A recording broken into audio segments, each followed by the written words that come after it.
మంగళాచరణం చేసి స్టార్ట్ చేద్దాము.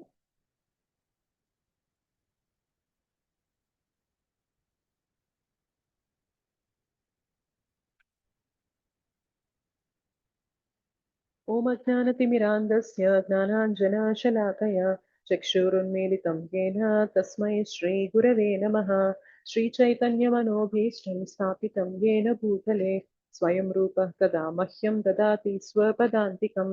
వందేహం శ్రీగురోః శ్రీయుతపదకమలం శ్రీగురూన్ వైష్ణవాంశ్చ శ్రీరూపం సాగ్రజాతం సహగణ రఘునాథాన్వితం తం సజీవం సాద్వైతం సావధూతం परिजना सहितं कृष्ण चैतन्य देवं श्री राधा कृष्ण पादान् सहगणा ललिता श्री विशाखान्वितांश्च नम ओं विष्णुपादाय कृष्ण प्रेष्ठाय भूतले श्रीमते भक्तिवेदांत स्वामिनिति नामिने नमस्ते सारस्वते देवे गौरवाणी प्रचारिणे निर्विशेष शून्यवादी पाश्चात्य देशतारिणे नमो महावदन्याय कृष्ण प्रेमा प्रदायते कृष्णाय कृष्ण चैतन्य नाम्ने गौरतिशे नमः.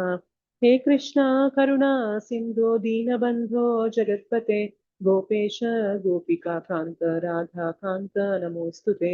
तप्तकाञ्चन गौराङ्गी राधे वृन्दावनेश्वरी वृषभानुसुते देवी प्रणमामि हरिप्रिये. वाञ्छाकल्पतरुभ्यश्च कृपा सिन्धुभ्य एव च पतितानां पावनेभ्यो वैष्णवेभ्यो नमो नमः. जय श्री कृष्ण चैतन्य प्रभु नित्यानंद श्री अद्वैत गदाधर श्रीवासादि गौरभक्तवृन्द.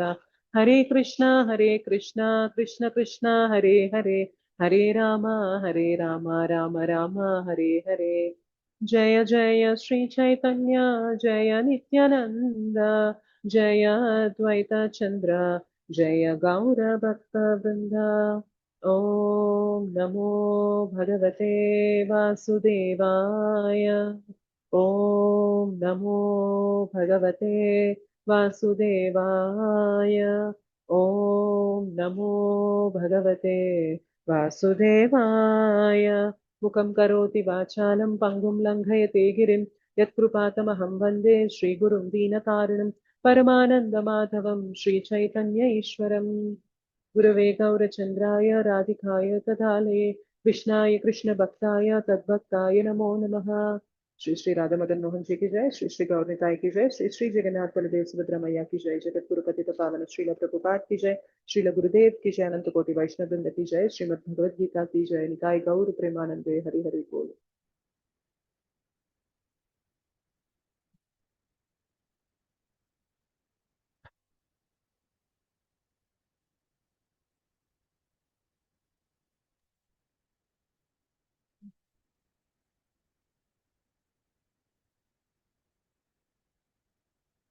గత క్లాస్ లో మనం 9వ అధ్యాయంలో 2వ శ్లోకం గురించి చర్చించుకున్నాము. హరే కృష్ణ మాతాజీ, వాయిస్ కొంచెం స్లోగా వినిపిస్తుంది.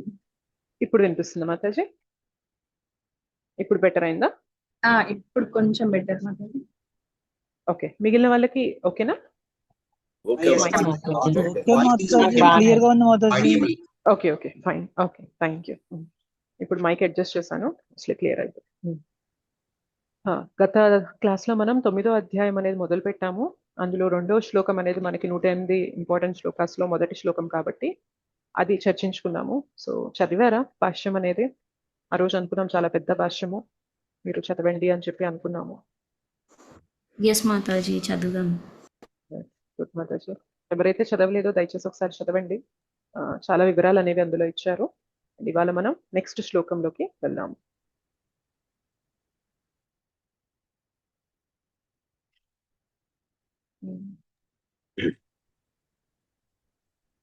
నా తర్వాత రిపీట్ చేయండి.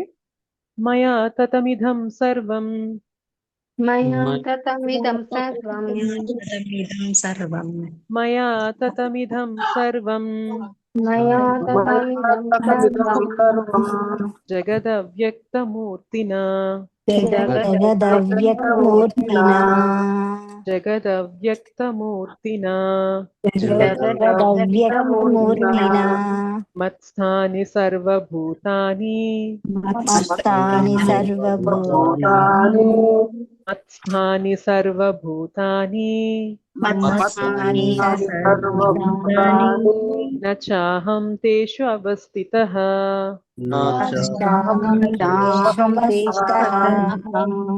చాహం తేషు అవస్థితః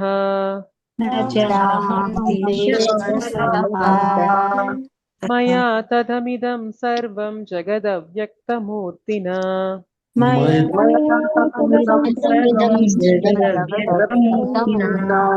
మయా తదమిదం సర్వం జగదవ్యక్తమూర్తినా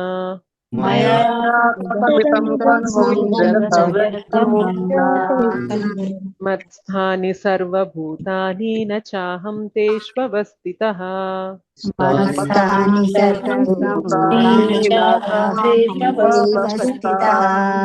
మత్స్థాని సర్వభూతాని న చాహం తేష్వస్థితః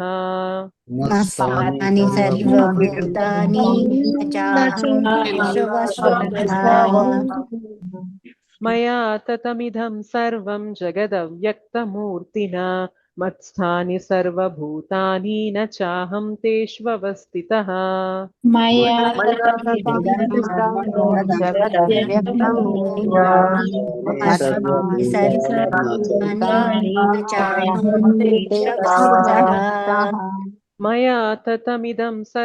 జగదవ్యక్తమూర్తినా మత్స్థాని సర్వభూతాని న చాహం తేష్వస్థితః మయా తతమిదం సర్వం జగదవ్యక్తమూర్తినా మత్స్థాని సర్వభూతాని న చాహం తేష్వస్థితః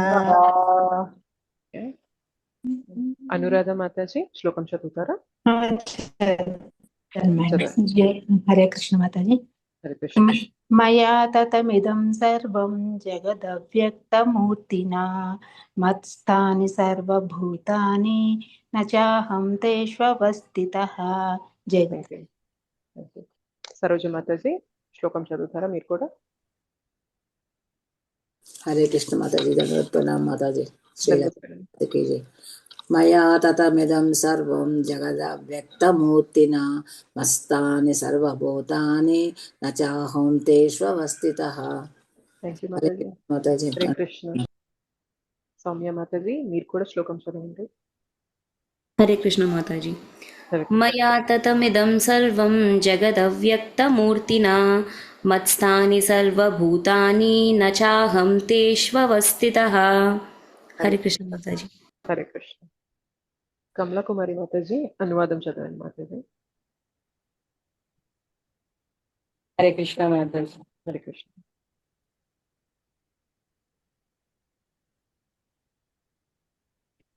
అనువాదం. అవ్యక్త రూపముతో కూడిన నాచే ఈ సమస్త జగత్తు వ్యాప్తమై ఉన్నది. జీవులు అన్ని నాయందు కలవు, కానీ నేను వాని యందు లేను. హరే కృష్ణ. హరే కృష్ణ.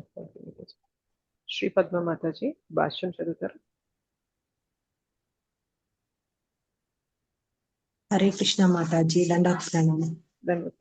భాష్యము. జై శ్రీల ప్రభుపాదికి జై. దేవాది దేవుడైన శ్రీకృష్ణుడు జడమైన ఇంద్రియములకు గోచరింపడు. పద్మపురాణమునందు ఇట్లు తెలుపబడినది. అత శ్రీకృష్ణ నామాది నం భావేద్ రాహ్యామింద్రియై సేవోన్ముఖేః జిహ్వాదౌ స్వయమేవ స్ఫురత్యదః. భక్తి రసామృత సింధువు 1.2.234. శ్రీకృష్ణ భగవానుని నామ వైభవ లీలాదులు భౌతిక ఇంద్రియములచే గ్రహింపబడవు. సరి అయిన మార్గదర్శకత్వమున శుద్ధ భక్తియుక్త సేవయందు నెలకొనిన మానవునికి అతడు స్వయముగా వ్యక్తమగు.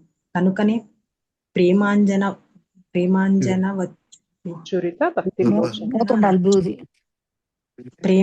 నచ్చు రీతి భక్తి విలోచనేన సంతః సదైవ హృదయేషు విలోకయంతి అని బ్రహ్మ సంహిత 5.38 యందు తెలుపబడినది. అనగా దేవాది దేవుడైన గోవిందుని పట్ల దివ్యమైన ప్రేమను పెంపొందించుకొనినవాడు భగవానుని నిరంతరము తన వెలుపలను లోపలను చూడగలడు. ఈ విధముగా సామాన్య జనులకు అతడు దర్శనీయుడు కాదు. భగవానుడు సర్వవ్యాపి అయి సర్వత్రా నిలిచియున్నను భౌతిక ఇంద్రియములకు గోచరింపడని ఇక్కడ చెప్పబడినది. ఇదే విషయము అవ్యక్తమూర్తిన అను శబ్దము ద్వారా ఇక్కడ సూచించబడినది. వాస్తవమునకు మనము అతనిని చూడలేకపోయినను సమస్తము అతని పైననే ఆధారపడి ఉన్నది. సప్తమ అధ్యాయమున ఇది వరకే చర్చింపబడినట్లు వ్యక్తమైన ఈ భౌతిక జగత్తంతయు అతని ఉత్తమమైన ఆధ్యాత్మిక శక్తి న్యూనమైన భౌతిక సమ్మేళనం చేతనే ఏర్పడినది. సూర్యకాంతి విశ్వమంతటను వ్యాపించి ఉండునట్లు భగవానుని శక్తి కూడా సృష్టి అంతటను వ్యాపించి ఉన్నది. సర్వమును ఆ శక్తి పైననే ఆధారపడి ఉన్నది. ఇది కూడా చదవాలా మాతాజీ? చదవండి మాతాజీ. భగవానుడు సర్వత్రా వ్యాపించి ఉండుటచే అతడు తన వ్యక్తిగత రూపమును కోల్పోయినని ఎవ్వరును భావింపరాదు. అట్టి వాదనను ఖండించుటకే భగవానుడు నేను సర్వత్రా గలను, సర్వమును నాయందు గలదు, అయినను నేను సర్వమునకు అతీతుడను అని చెప్పుచున్నాడు. ఉదాహరణకు ఒక రాజు తన శక్తికి వ్యక్త రూపమైన ప్రభుత్వమునకు అధికారి అయినను ప్రభుత్వము నందలి వివిధ పరిపాలన శాఖలు రాజు యొక్క శక్తులే కానీ అన్యములు కావు. ప్రతి శాఖయు రాజుగారి శక్తి పైననే ఆధారపడి ఉన్నది. కానీ రాజు స్వయముగా ప్రతి శాఖ యందును ప్రత్యక్షమై ఉండవలనని మనము అనలేము. ఇది లౌకికమైన ఉదాహరణ. అట్లే ఈ భౌతిక జగత్తునందును ఆధ్యాత్మిక ప్రపంచమునందును మనము చూచునదంతయు దేవాది దేవుడైన శ్రీకృష్ణుని శక్తి పైననే ఆధారపడి ఉన్నది. భగవానుని వివిధ శక్తుల విస్తారము చేతనే సృష్టి జరుగుచున్నది. విష్ట బాహ్యామిదం కృత్స్యం అని భగవద్గీత 10.42 నందు చెప్పబడినట్లు తన వివిధ శక్తుల వ్యాప్తి రూపమైన ప్రాతినిధ్యముచే శ్రీకృష్ణ భగవానుడు సర్వత్రా ప్రత్యక్షముగా నిలిచియుండును. Thank you Mataji. హరే కృష్ణ. హరే కృష్ణ. ప్రణామం మాతాజీ. ధన్యవాదాలు. ప్రణామం మాతాజీ. Thank you. మయా తతం ఇదం సర్వం జగత్ అవ్యక్తమూర్తిన. మొత్తం జగత్తు మొత్తం కూడా భగవంతుడు అవ్యక్త రూపంలో ఉండి నడిపిస్తున్నారు. మత్స్థాని సర్వభూతాని న చాహం తేషు అవస్థిత. అన్ని జీవులు కూడా ప్రతి ఒక్కరు కూడా భగవంతుని శక్తి ద్వారానే ఇక్కడ ఉంటున్నారు. సో ఈ శ్లోకాన్ని ఎలా అర్థం చేసుకోవాలి అంటే, చాలా మందికి ఈ విషయం చెప్పామనుకోండి, భగవంతుడు సమస్త సృష్టికి మూలం ఆయనే నడిపిస్తున్నారు అంటే మొదట అడిగే క్వశ్చన్ ఏంటి చెప్పండి? భగవంతుడు చూపిస్తారా? ఎగ్జాక్ట్లీ. అవును, మీరు సృష్టి చేశారంటున్నారు, భగవంతుడిని చూపిస్తారా అనే వాళ్ళు కొందరు ఉంటారు. ఇంకా కొందరు కేటగిరీ వాళ్ళు ఏమంటారు అంటే, అన్ని దానంతట అవే ఫామ్ అయిపోయాయి, ఎవరు దీని వెనక ఎవరు ఉన్నారు అని చెప్పి మేము అనుకోవడం లేదు, దానంతట అదే అట్లా జీవులు పుట్టుకొచ్చేసారు, ఎవల్యూషన్ ద్వారా ఇట్లా వచ్చేసారు అని చెప్పి అనుకుంటూ ఉంటారు. Yes or no? ఈ థియరీ కూడా వింటాం కదా మనము. ఎగ్జాక్ట్లీ. సో ఇది కూడా వింటాం కదా. అయితే లాస్ట్ టైం మనం SGR చర్చించుకుంటున్నప్పుడు కూడా ఒక ఎగ్జాంపుల్ చెప్పుకున్నాం. ఎప్పుడైతే I guess it is Newton ఎప్పుడైతే భగవంతునికి ప్రే చేస్తూ ఉంటారో, వాళ్ళ కింద అసిస్టెంట్ ఎవరైతే పనిచేస్తారో ఆయన వచ్చి అడుగుతారు, మీరేంటి భగవంతునికి ప్రార్థన చేస్తున్నారు అని అంటారు అనమాట. అఫ్కోర్స్ ఆయన తన రిలీజియన్ లో ఎట్లా అయితే ప్రే చేస్తారో అలా ప్రే చేస్తున్నారు. అయితే ఈయన వచ్చి మీరేంటి భగవంతునికి ప్రే చేస్తున్నారు, చేతగాని వాళ్ళు చేస్తారు ఇదంతా కూడా, మనం సైన్స్ ప్రపంచానికి తెలిపే వాళ్ళము, మనం సైంటిస్టులము, సో శాస్త్రజ్ఞులం మనము, ఇదంతా ఎందుకు చేస్తున్నారు అని అడుగుతారు అనమాట. అప్పుడు న్యూటన్ అంటారు, ఇప్పుడు కాదు, రేపురా దీని గురించి మాట్లాడుకుందాం అంటారు.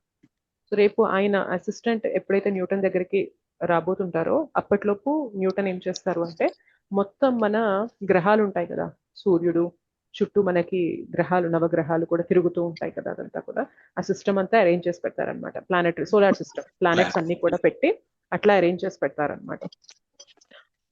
ఎప్పుడైతే ఆ సెక్రటరీ వస్తారో ఇది చూస్తారనమాట. ఇది చాలా అద్భుతంగా డిజైన్ చేస్తారు ఆ నమూనా అనేది.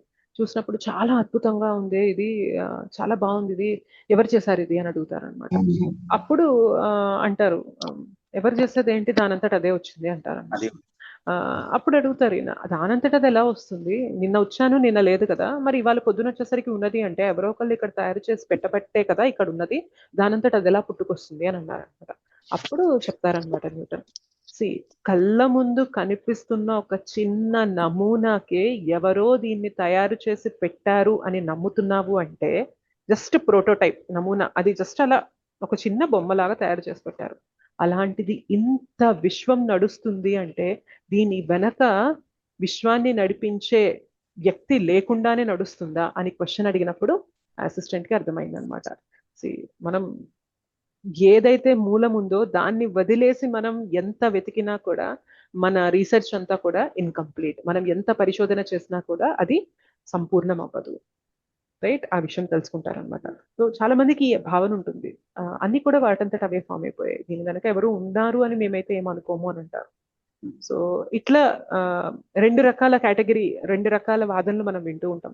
సో విశ్వం వెనక భగవంతుడు ఉన్నాడు అంటే అయితే చూపించండి అనేవాళ్ళు, దీని వెనక ఎవరూ లేరు అని మాట్లాడే వాళ్ళు కూడా ఉంటారనమాట.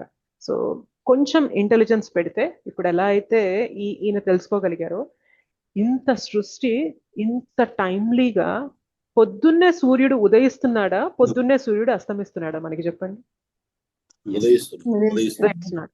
రాత్రి అయ్యేసరికి సూర్యుడు అస్తమించాల్సిన అవసరం ఏముంది, నైట్ అంతా కూడా కంటిన్యూ అవ్వచ్చు కదా సూర్యుడు అట్లానే, చెప్పండి. సో ఎవరింత చక్కగా డిజైన్ చేసి పెట్టారు.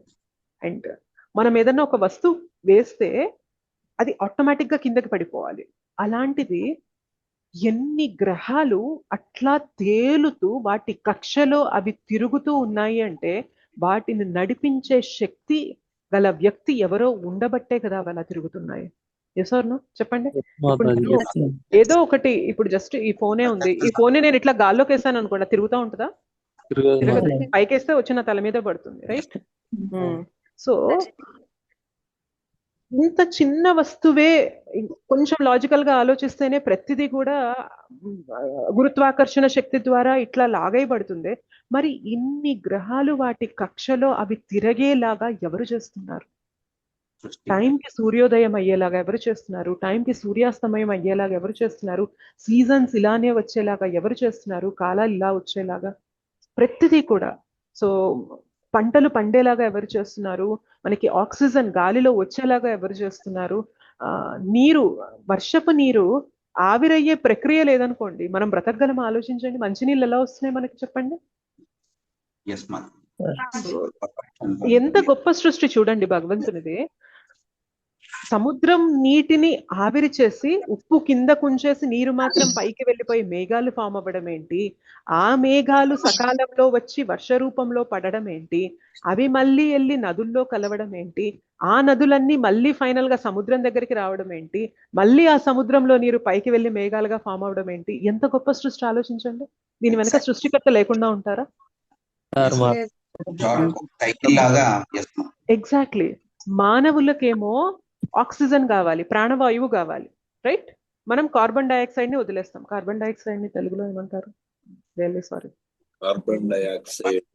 నేను ఇంగ్లీష్ మీడియం లో చదువుకున్నాను, కొన్ని పదాలు నాకు కరెక్ట్ గా తెలియవు. బట్ ఏదైనా కానీ, బట్ మీకు అర్థమవుతుంది కదా. ఆక్సిజన్ ని మనం తీసుకుంటాం, ప్రాణవాయువుని తీసుకుంటాం, బట్ మనం వదిలేది కార్బన్ డైఆక్సైడ్.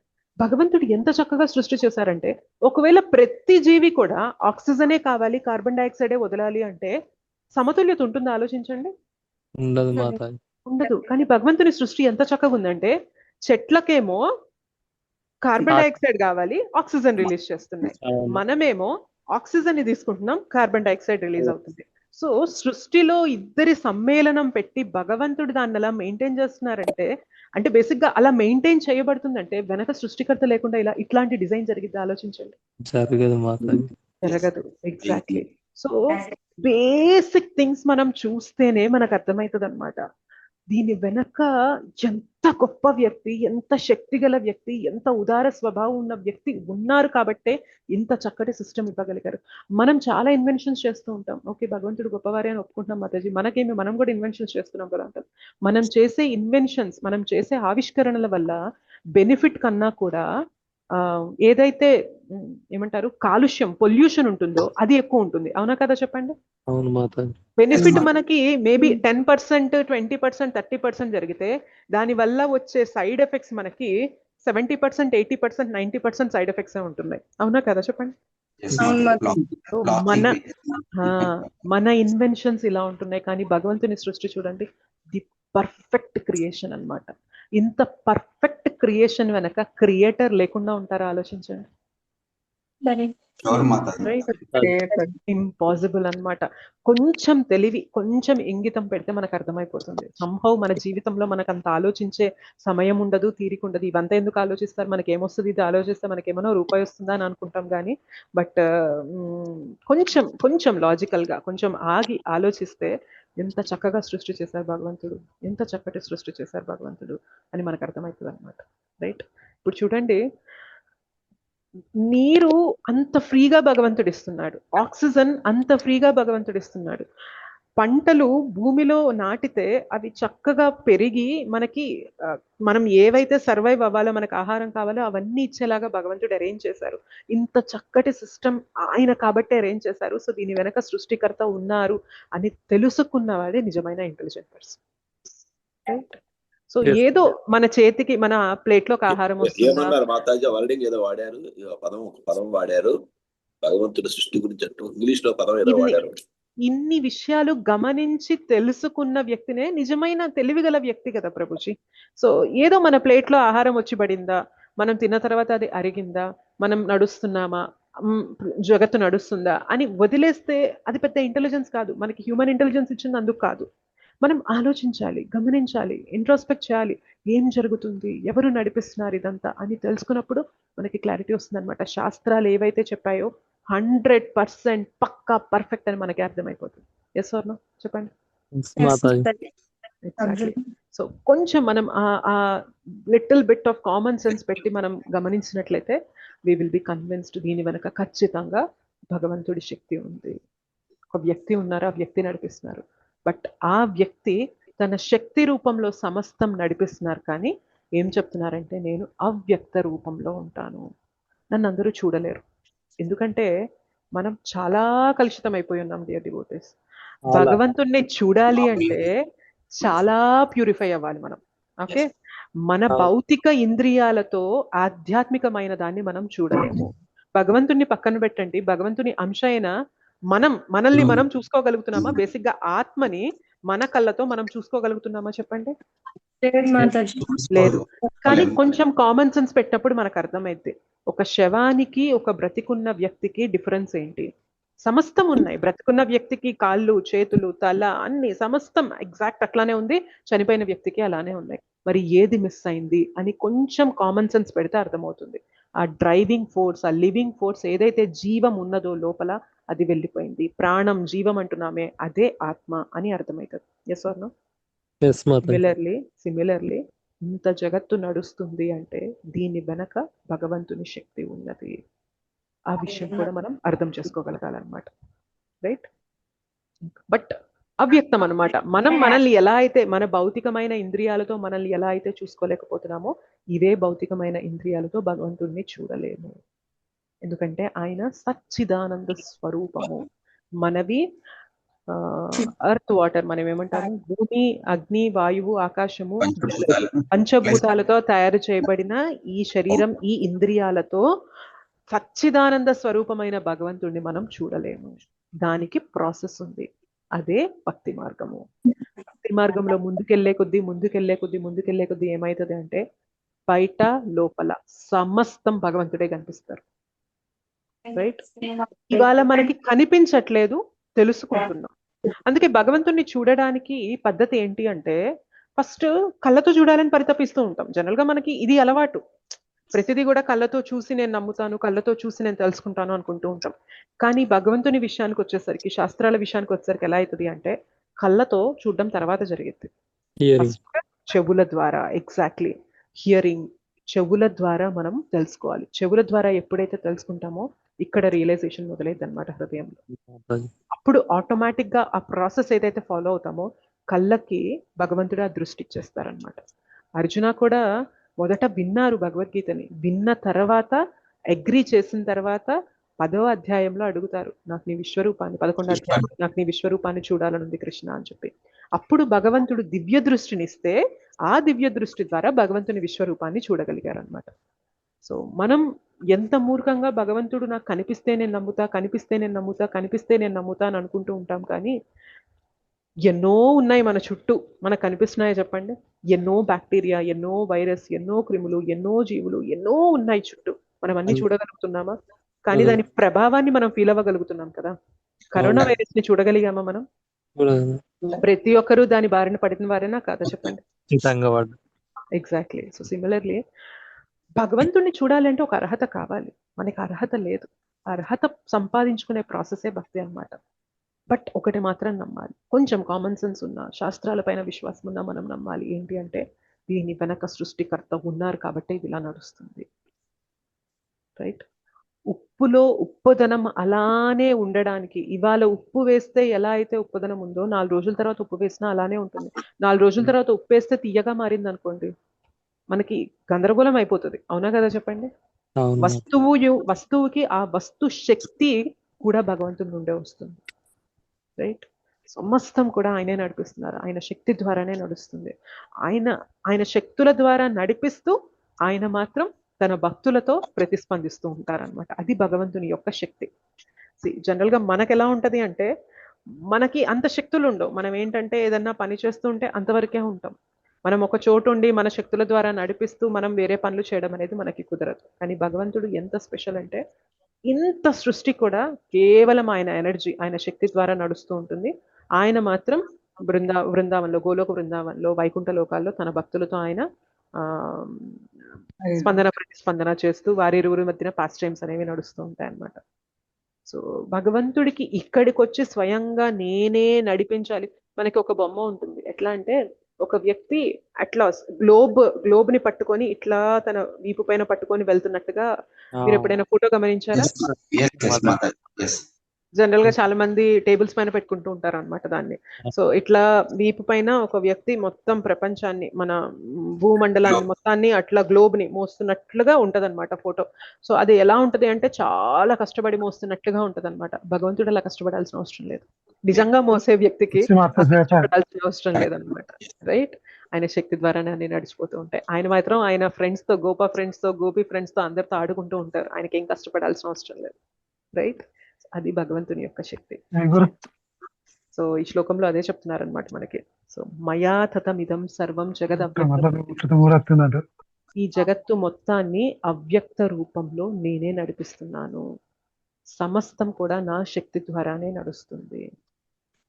సో ఎలా అయితే శరీరంలో ఆత్మ వెళ్ళిపోతే శరీరం ఇంకా పనికి రాకుండా అయిపోతుందో, సిమిలర్లీ ఈ జగత్తులో భగవంతుడు తన శక్తిని ఒకవేళ వెనక్కి లాగేసుకున్నారంటే ఈ జగత్తు కూడా దేనికి పనికిరాదు. సమస్త జగత్తు నడుస్తున్నది ఎలా అంటే భగవత్ శక్తి ద్వారానే. ఈ శరీరం ఎలా నడుస్తుంది? ఈ శరీరం ఎలా మాట్లాడుతుంది, ఎలా నడుస్తుంది, ఎలా పనులు చేస్తుంది అంటే ఆత్మ ఉంది కాబట్టి చేస్తుంది. అవునా కదా? ఇంత పెద్ద జగత్తు కూడా భగవంతుని శక్తి ఉంది కాబట్టే నడుస్తుంది. ఒకవేళ భగవంతుని శక్తి అక్కడ లేదనుకోండి, మొత్తం కూడా it is a dead matter. అక్కడ ఏమీ చలనం ఉండదు, ఒక్క కదలిక ఉండదు, ఒక్క చలనం ఉండదు జగత్తులో. ఈ జగత్తులో ఇంత కదలిక, ఇంత వెరైటీ, ఇంత యాక్టివిటీ, ఇంత నడుస్తుందంటే కేవలం భగవత్ శక్తి ఉంది కాబట్టి నడుస్తుంది. డియర్ డివోటీస్, గుర్తుపెట్టుకోవాలి మనం. ఓకే? సో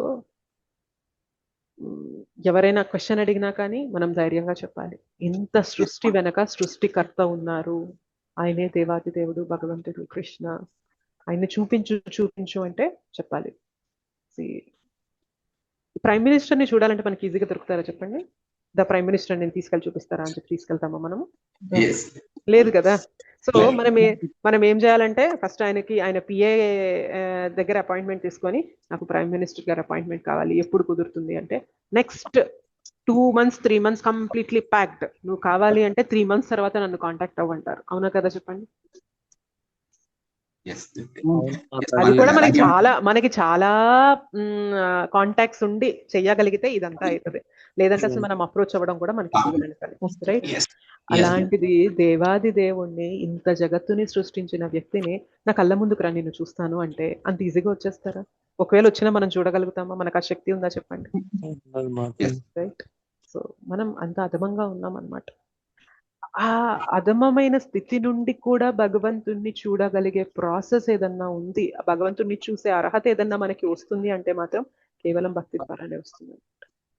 సో ఇంత పెద్ద వ్యక్తి కూడా భక్తి చేశామంటే మనల్ని చూడాలి, మనల్ని కలవాలి అని భగవంతుడు పరితపిస్తూ ఉంటారనమాట. ఆ లెక్కలో భక్తి చేయాలంటారు. అందుకే ఆచార్యులు ఏమంటారంటే, నువ్వు భగవంతుడిని చూడాలి, నువ్వు భగవంతుడిని చూడాలి అని ప్రయత్నం చేయొద్దు. ఎలా సేవ చేయాలి, ఎలా భక్తి చేయాలి అంటే భగవంతుడే నిన్ను చూడాలి, భగవంతుడే నిన్ను వచ్చి కలవాలి అనే ప్రయత్నం చేయాలి. మనం ప్రైమ్ మినిస్టర్ని కలవాలి అంటే చాలా కష్టం. మనం ఏదన్నా సామాజికంగా ఒక చాలా మంచి పని చేసి ఒక పెద్ద వరదొచ్చింది, ఒక 10 మందిని మనం కాపాడామనుకోండి, ప్రైమ్ మినిస్టర్ నుండే మనకు ఫోన్ వస్తుంది. అవునా కదా చెప్పండి? ప్రైమ్ మినిస్టరే మనల్ని కలిసి మనకు ఒక బిరుదు ఇచ్చి, మీరు ఇంత చక్కగా ధైర్య సాహసాలు ప్రదర్శించి మీరు ఇంత మందిని కాపాడారు అని చెప్పి ప్రైమ్ మినిస్టరే మనల్ని కలవాలనుకుంటారు, రైట్? సిమిలర్ ఆ అర్హత మనకు ఎలా వస్తుంది అంటే, మనం ఎంత సిన్సియర్ గా, ఎంత ఇంటెన్స్ గా మనం భక్తి చేస్తే భగవంతుడే పరితపిస్తారనమాట. అయ్యో నా భక్తుడు, అయ్యో నా భక్తురాలు ఎంత ఆర్తితో, ఎంత ప్రేమగా, ఎంత దీనంగా నన్ను పిలుస్తున్నారే, నేను వెళ్ళి వారికి దర్శనం ఇవ్వాలి, నేను వెళ్ళి నా భక్తుడిని నేను కలవాలి అని భగవంతుడే పరిగెత్తుకుంటూ వచ్చేలాగా మరి భక్తి ఉండాలి అంటారనమాట, రైట్? అలా చేసుకోవడం కదా జీవితం యొక్క సక్సెస్. మనం అడుగుతూ భగవంతుని చూపించు, భగవంతుని చూపించు, ఇక్కడున్నాడు, అక్కడున్నాడు, ఇక్కడున్నాడు, అక్కడున్నాడు అని అడుగుతూ ఉంటాం కానీ but that is not the right way. అది కరెక్ట్ మార్గం కాదనమాట భగవంతుని చూడటానికి. సరైన పదం మనం పట్టుకున్నామంటే, ఆచార్యులు మనకి ఇచ్చిన మార్గాన్ని మనం పట్టుకున్నామంటే ఆయనే పరిగెత్తుకుంటూ వచ్చేస్తారనమాట. నా భక్తుడిని నేను చూసుకోవాలి, నేను జాగ్రత్తగా కాపాడుకోవాలి, నా భక్తుడి దర్శనం నేను చేసుకోవాలి అని భగవంతుడు పరితపించాలన్నమాట, రైట్? అలా గనక చేసుకోగలిగామంటే మాత్రం భగవంతుడు మనకి ఖచ్చితంగా కనిపిస్తారు. మనకు అర్హత లేకపోయినా ఆయనే మనకు అర్హత ఇచ్చి, ఆయనే మనకి దృష్టినిచ్చి, ఆయనే మనకి ఏదైతే కావాలో అవన్నీ ఇచ్చి ఆయన మనకి కనిపిస్తారు, మనల్ని ఆయన దగ్గరికి తీసుకెళ్తారు, right? So this is the process. అర్థమైందా? ఇక్కడ ఒక్కటి మాతాజీ ఇక్కడ నేను వాని యందు లేను అన్నారు కదా, మరి ఆత్మ మన శరీరంలో ఉంది కదా, దాన్ని మరి ఎలా కొరిలేట్ చేస్తారు? నేను వాని యందు లేను అంటే బేసిక్ గా యాజ్ ఏ పర్సన్ గా భగవంతుడు ఇక్కడుండి నడిపించట్లేదు. ఇందాక అన్నాను కదా, సో భగవంతుడు ఇక్కడ ఏదో కష్టపడి జగత్తుని నడిపించాలి అనే ఇదిగా ఇక్కడ లేరనమాట. ఆయన శక్తి ద్వారా అన్ని నడిచిపోతున్నాయి, అన్ని కూడా ఆయన శక్తి ద్వారా నడిచిపోతున్నాయి. యాజ్ ఏ పర్సన్ గా వ్యక్తమయ్యి ఇక్కడుండి నడిపించి చెయ్యాలి అనేంత ఇది లేదు భగవంతునికి. అవ్యక్త రూపంలోనే, అవ్యక్త రూపం అంటే ఆయన శక్తుల రూపంలో అన్ని నడిచిపోతున్నాయి. వాడి యందు లేను అంటే ఇక్కడ జీవులు యందని కాదా దాని అర్థం?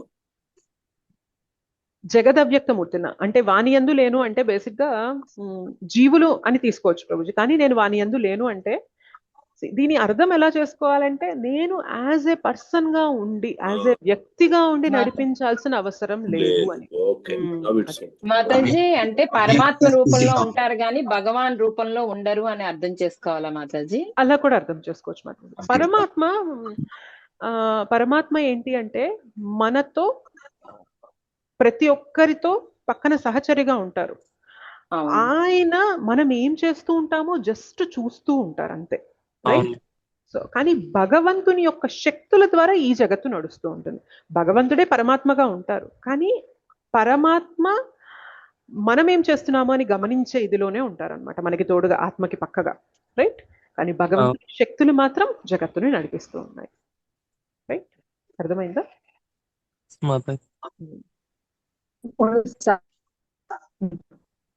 ఎవరేదో అడుగుతున్నారు. పరమాత్మ సాక్షిగా ఉంటారు, పరమాత్మ సాక్షిగా ఉంటారు. ఎగ్జాక్ట్లీ, సాక్షి, విట్నెస్ అన్నమాట. ఆయన మనం ఏం చేస్తున్నాము ఏంటి అనేది అంతా కూడా పరమాత్మకు తెలుస్తూ ఉంటుంది. ఎవరినైనా మోసం చేయొచ్చు కానీ ఆయన్ని చేయలేము. He knows everything, in and out, అన్ని తెలుసు అనమాట. బయటకు వచ్చే మాటలు మాత్రమే కాదు, లోపల వచ్చే ఆలోచనలు కూడా ఆయనకు తెలుస్తూ ఉంటాయి అనమాట. ఓ సీసీ కెమెరా అయితే ఓకే, నేను ఏదో ఇక్కడ పిచ్చి పనులు చేస్తే అది మాత్రమే రికార్డ్ అవుతుంది. కానీ భగవంతుడికి ఎట్లా అంటే, పరమాత్మ ఎలా అంటే లోపల వచ్చే పిచ్చి ఆలోచనలు కూడా ఆయన రికార్డ్ చేస్తూ ఉంటారు అనమాట. ఏంటి Prabhuji? Big scanner Mataji, big scanner, big camera. అందుకే మనం ఎప్పుడు గుర్తుపెట్టుకోవాలన్నమాట, ఎవరు నన్ను చూసినా చూడకపోయినా మాత్రం పెద్ద కళ్ళేసుకుని జగన్నాథుడు ఉన్నారు చూసారు కదా, ఆయన మాత్రం నన్ను చూస్తూనే ఉంటారు అని గుర్తుపెట్టుకోవాలన్నమాట. సో ఆయన కృప కూడా అలానే ఉంటది ప్రభుజీ. ఒకసారి ఒక క్లాస్ లో విన్నాను, ఐ థింక్ హిస్టరీ సంప్రదాయ ప్రభుజీ క్లాస్ లోనే విన్నాను. ఏం చెప్తారంటే భగవంతుడు ఎలా ఉంటారు అంటే, ఆయన కళ్ళు జగన్నాథుడి లాగా పెద్దవి ఎందుకున్నాయంటే, మనం ఏదన్నా ఒక చిన్న మంచి పని చేసినా, చిన్న సేవ చేసినా కూడా పెద్ద కళ్ళు వేసుకొని చూస్తారంట. ఆయన చూస్తూ అయ్యో నా భక్తుడు ఎంత చక్కగా సేవ చేస్తున్నాడు, ఎంత మంచి పని చేస్తున్నాడు, ఎంత ధర్మయుతంగా ఉన్నాడు అని చెప్పి భగవంతుడు దాన్ని చాలా పెద్దగా చేస్తారంట. అదే భగవంతుడు మనం ఏదన్నా చేయకూడని తప్పు పని చేస్తాం అనుకోండి, లార్డ్ బాలాజీ వెంకటేశ్వర స్వామి కళ్ళు ఎలా ఉంటాయి, చిన్నగా ఉంటాయా లేదా చెప్పండి. సో మనం ఏదైనా తప్పు పని చేస్తున్నాం అనుకోండి, ఆయన చిన్న కళ్ళు పెట్టుకొని అయ్యో నువ్వు చేసావా, తప్పు చేసావా, నేను చూడలేదులే ఏం కాదులే అని అంటారంట. సో బేసిక్ గా భగవంతుడికి అంత కృప అంట మన పైన. మనం ఏ కొద్దిపాటి సేవ చేసినా కూడా ఆయన ఎంత పెద్ద కళ్ళు పెట్టుకొని ఇంత పెద్ద కళ్ళతో చూసి, ఇంత సేవ చేసావా నువ్వు, ఇంత తపన పడుతున్నావా నా కోసం అని చెప్పి అంత గుర్తిస్తారంట. మనం చేయకూడని పనులు చేసినప్పుడు మాత్రం చిన్న కళ్ళతో ఉన్న వెంకటేశ్వర స్వామి లాగా ఉండి, నేను చూడలేదులే ఏం కాదులే, ఇట్స్ ఓకే, నువ్వు చేసావా, తప్పు చేసావా, నేను చూడలేదు, పర్లేదులే అని అంటారంట. అంటే బేసిక్గా భగవంతుని యొక్క కృపని చెప్పడానికి చెప్తున్నారు. బట్ మనం గుర్తు పెట్టుకోవాల్సింది ఏంటి అంటే, ఎవ్రీథింగ్ ఈజ్ రికార్డెడ్, రైట్? తప్పు చేసేసి నన్ను వెంకటేశ్వర స్వామి చూడలేదులే అనుకోవడం కరెక్ట్ కాదు. బట్ ఏంటి అంటే భగవంతుని యొక్క హృదయం, నేచర్ చెప్తున్నారు అనమాట. మనం ఎంత తక్కువ సేవ చేసినా ఆయన పెద్దగా చేస్తారు. మనం పొరపాటున ఏదన్నా తప్పు చేసినా కానీ ఇట్స్ ఓకేలే అని చెప్పి క్షమించడానికి రెడీగా ఉంటారు. ఓకే,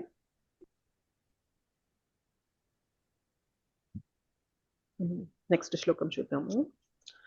ఐ డోంట్ నో ఇది ఎంతవరకు మనం కంప్లీట్ చేయగలుగుతామో నాకు తెలియదు. మీకేమైనా ప్రశ్నలు ఉన్నాయా? ఏం లేవు మాతాజీ, చాలా క్లారిటీగా ఇస్తున్నారు కదా మాతాజీ.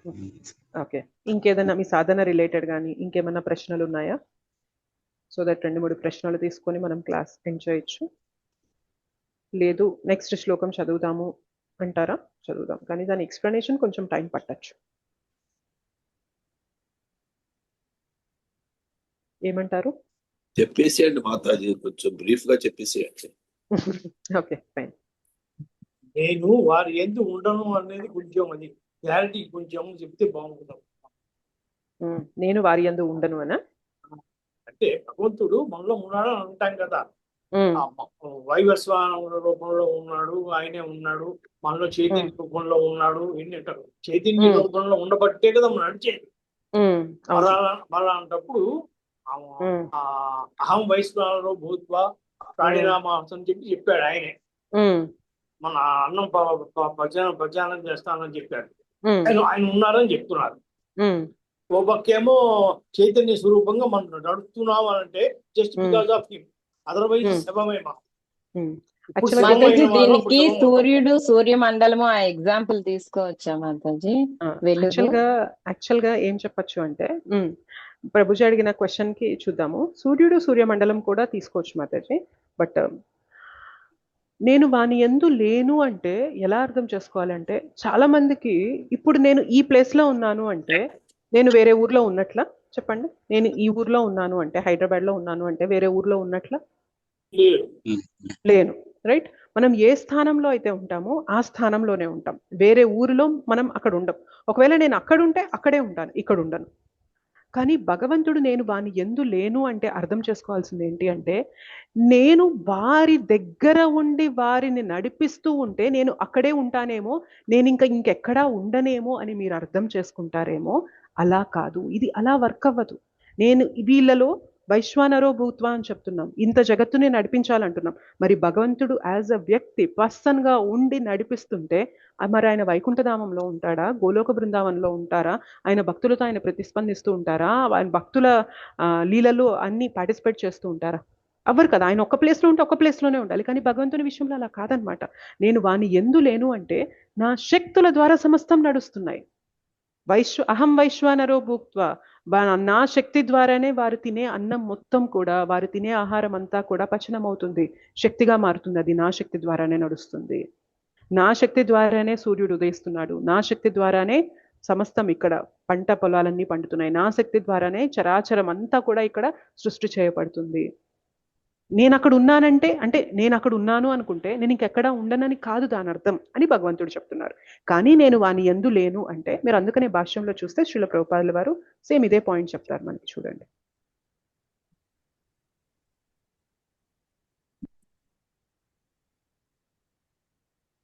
భగవానుడు సర్వత్రా వ్యాపించి ఉండుటచే అతడు తన వ్యక్తిగత రూపమును కోల్పోయేనని ఎవ్వరునూ భావింపరాదు.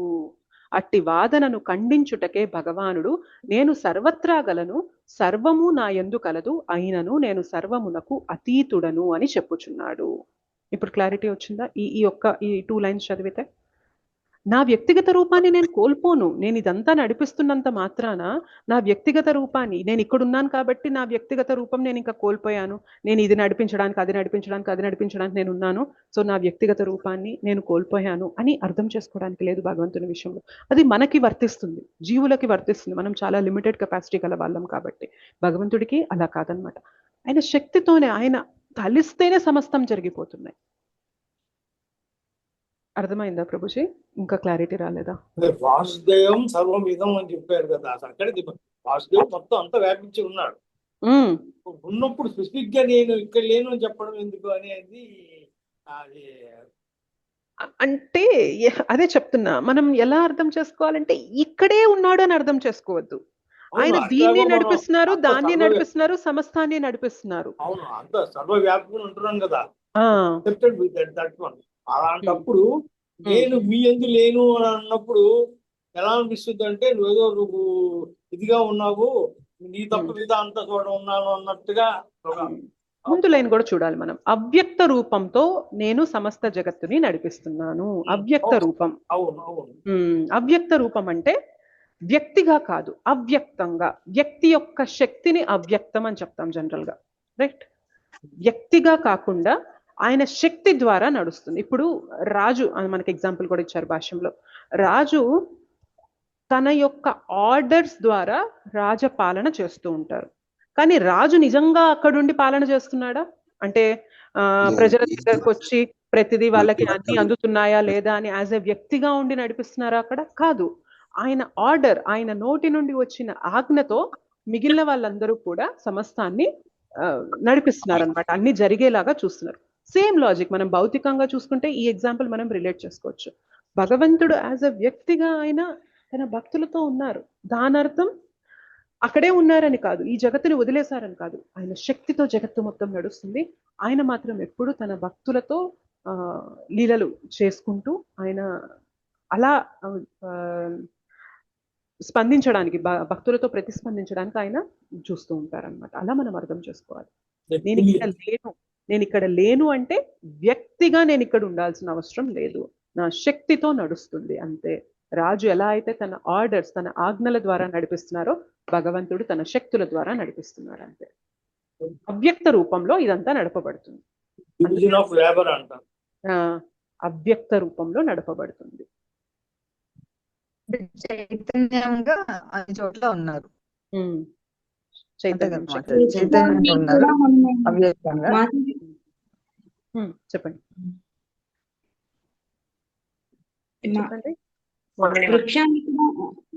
వృక్షాన్ని కూడా మనం ఎగ్జాంపుల్ గా తీసుకోవచ్చు కదా మాతాజీ.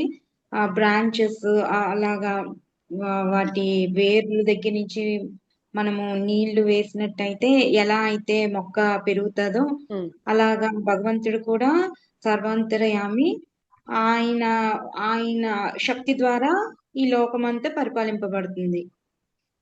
అది ఎప్పుడు ఎగ్జాంపుల్ చెప్తాము అంటే, భగవంతుణ్ణి ఆరాధిస్తే సమస్తాన్ని కూడా మనం గౌరవించినట్టే అని చెప్పడానికి ఆ ఎగ్జాంపుల్ అనమాట.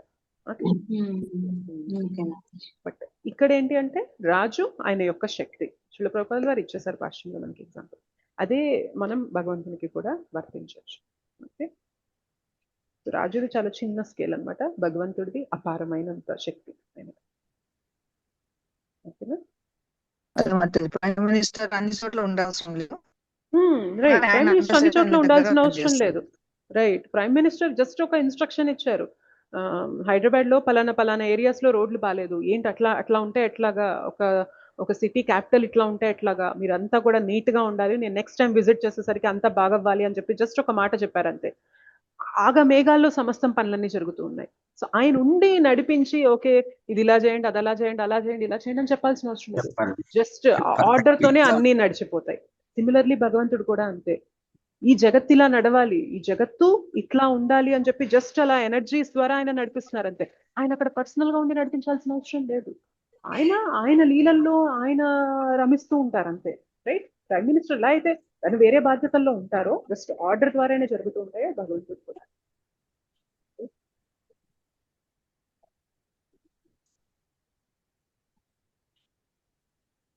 ఓకేనా? అర్థమైందా? ఇంకా కన్ఫ్యూజన్ ఉందా? ఓకే, అర్థమైంది. ఎక్కువ అంటే ఆ పదాన్ని ఎక్కువగా స్ట్రెస్ చేయకండి, మొత్తం కాంటెక్స్ట్ ని చూడండి. అవ్యక్త రూపంలో సమస్త జగత్తుని నేను నడిపిస్తున్నాను, సర్వజీవులు నా యందు కలవు, నేను వాని యందు లేను అంటే సర్వజీవులు కూడా నా శక్తి పైన ఆధారపడి నడుస్తున్నాయి. జగత్తు మొత్తం నా శక్తి పైన ఆధారపడి నడుస్తుంది, కానీ నేను వ్యక్తిగా ఉండి నడిపించాల్సిన అవసరం లేదు. అంతే, సింపుల్. ఓకే మేడం, థాంక్యూ, ధన్యవాదాలు. ఇంకోటి కూడా అనుకుంటున్నాను, అది సర్వజీవులు నాలో ఎట్లా ఉన్నాయో అట్లా నేను వాటిలో లేను. అర్థం కాల, మళ్ళీ చెప్పండి. అంతే కదా మాకు అది ఇప్పుడు సర్వజీవులు నాలో ఉన్నాయి. హరే కృష్ణ మాతాజీ, సర్వజీవులు నాలో ఉన్నాయి, అవి ఎట్లా ఉన్నాయో నాలో నేను అట్లా వాటిలో లేను. రైట్, అంతే కదా మాతాజీ, అంతే. నేను అట్లా వాటిలో లేను, వేలాగా ఉన్నాను. అవును, అంతే. ఒక నా ప్రకృతి నా కంట్రోల్ లో నడుస్తుంది, నా నియామకంలో నడుస్తుంది. అంతే కదా. సో త్రూ ప్రకృతి ఎవ్రీథింగ్.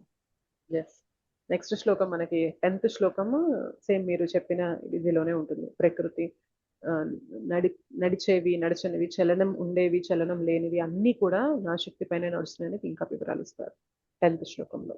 ఓకే, మయాధ్యక్షేణ ప్రకృతి, సారీ అదే సూయతే సచరాచరం హేతునానేన కౌంతేయ జగత్తే పరివర్తతే.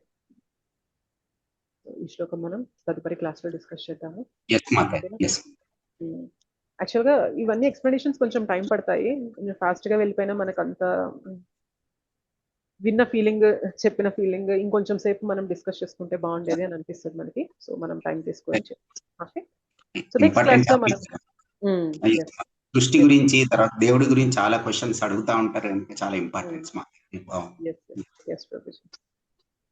నెక్స్ట్ క్లాస్ లో మనం 7:45కి మీట్ అవుతాం. నేను ఒకసారి కనుక్కుంటాను 7:45 స్లాట్ మనకి ఓకేనా కాదా అని. కనుక్కొని దాని ప్రకారంగా మన మీటింగ్ ఇన్వైట్ లో నేను టైమింగ్ అనేది మారుస్తాను. నేను వాయిస్ నోట్ కూడా పెడతాను, ఒకవేళ టైమింగ్ మారిస్తే కనుక దానికి తగ్గట్టుగా మనం జాయిన్ అయ్యి ఒక మాల జపం చేసి కొత్త వారికి, మళ్ళీ ఇప్పటిదాకా చేయని వారికి కొత్త వారికి ఛాన్స్ తీసుకొని వారి జపం చేశాక మన క్లాస్ కంటిన్యూ చేద్దాం. ఓకేనా? థ్యాంక్ యూ సో మచ్ మాకు కల్పతరుభ్యశ్చ కృపాసింధుభ్యశ్చ పతితానం పావనేభ్యో వైష్ణవేభ్యో నమో నమః.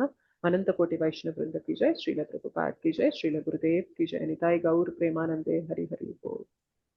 ఒకవేళ మీకు క్లియర్ గా అర్థమయ్యేలాగా చెప్పకపోయి ఉంటే దయచేసి క్షమించండి. నేను కూడా ఇప్పుడిప్పుడే నేర్చుకుంటున్నాను.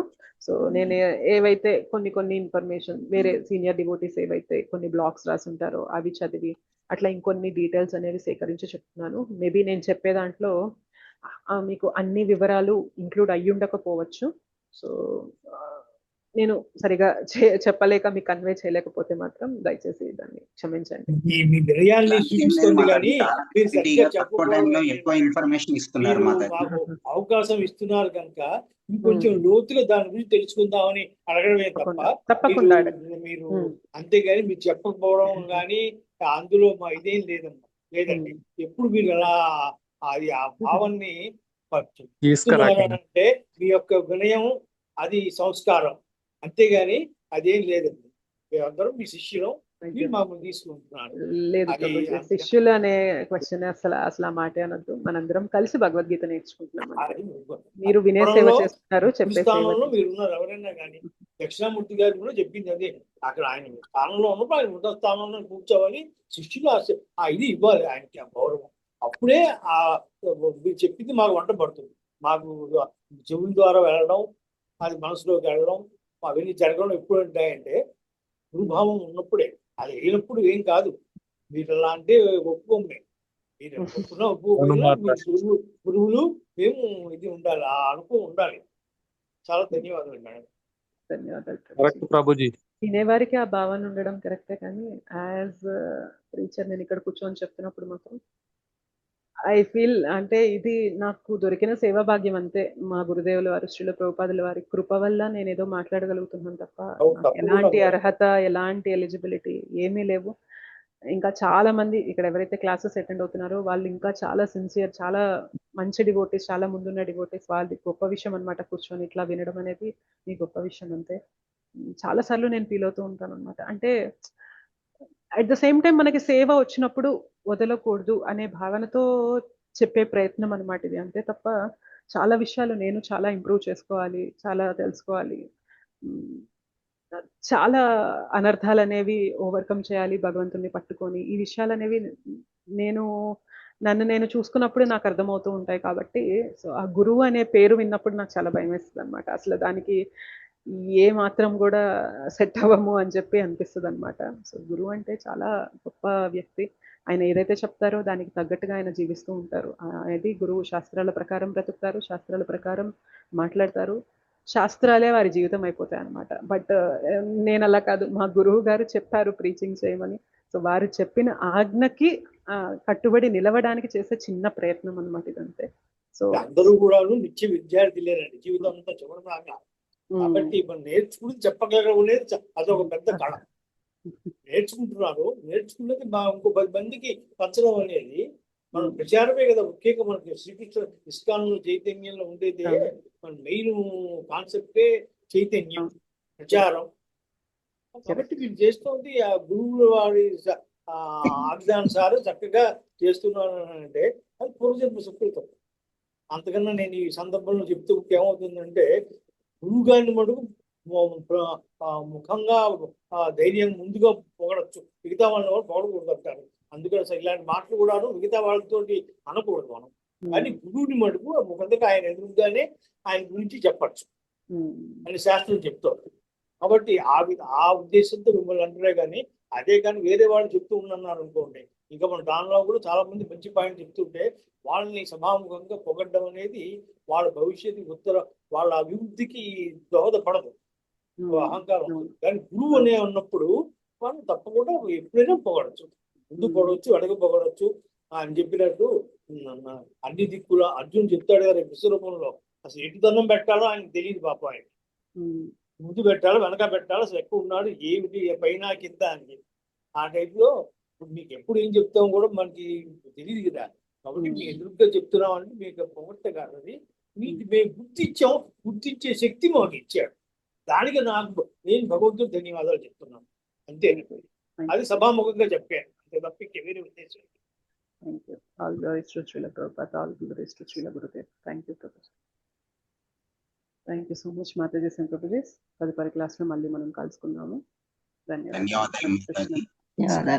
హరే కృష్ణ మాతాజీ. దండవత్